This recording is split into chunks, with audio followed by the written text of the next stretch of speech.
TJ Hockenson is coming off of a 127 target, 95 reception, 960-yard, 5-touchdown season that was shortened by a knee injury heading down the stretch. Thoughts on TJ Hockenson? We're still waiting on a real timetable for when Hawkinson's going to be back onto the field, but for what you get out of this player, he is absolutely worth grabbing at tight end 13.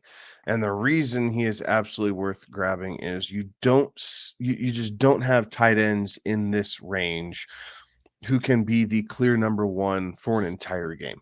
And TJ Hawkinson absolutely can be. The Vikings traded for him for a reason.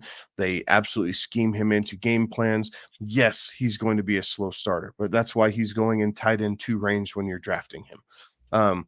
But I tell you what, it makes me feel a heck of a lot better if I have, if I'm going to take a George Kittle, right? And you feel like you really need George Kittle, I'm probably going to really try and pair it up with Hawkinson, because if Kittle gets dinged up and Hawkinson's coming back, you're getting that same level of tight end, right? And you just don't have that opportunity come at you very often. So I really like Hawkinson.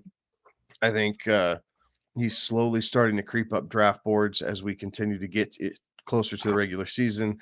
I expect that trend to continue. But right now, with him going in tight end 2 range, even at 13, I'm grabbing him for the back half of the season. Like that, I'm already planning the long game and saying that he'll come back, he'll get healthy, and regardless of who the quarterback is, Darnold or McCarthy, Hawkinson's going to be involved in this offense because they scheme him open on purpose and they design plays specifically for him.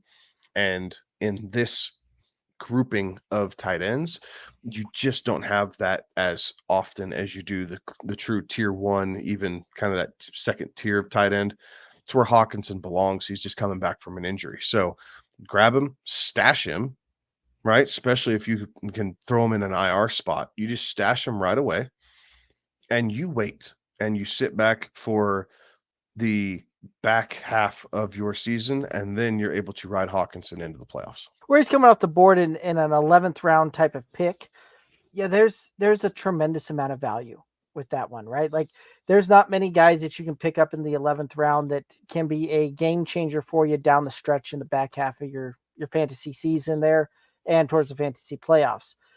Does it give me some hesitation and some pause with the knee injury and spending my 11th round pick on a guy that may not see the field for the first 8 games?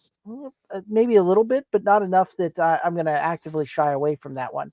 Especially when, if I go that route and I can play some streaming tight ends, right? Like some of the guys we've already kind of covered tonight with the Luke Musgraves, the Tyler Conklins, the Cade Ottens, some of these guys that kind of get me through until you can get there and kind of bring that thing home when he returns to the lineup there.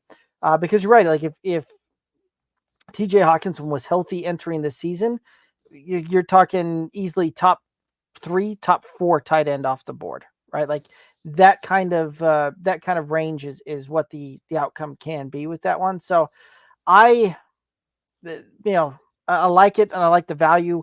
What I would caution people about is as drafting gets closer and that ADP, because in the 11th, I think that's a steal. Where I think he ends up getting up to in that 7th, 8th round, that's where I start really kind of holding some caution to it.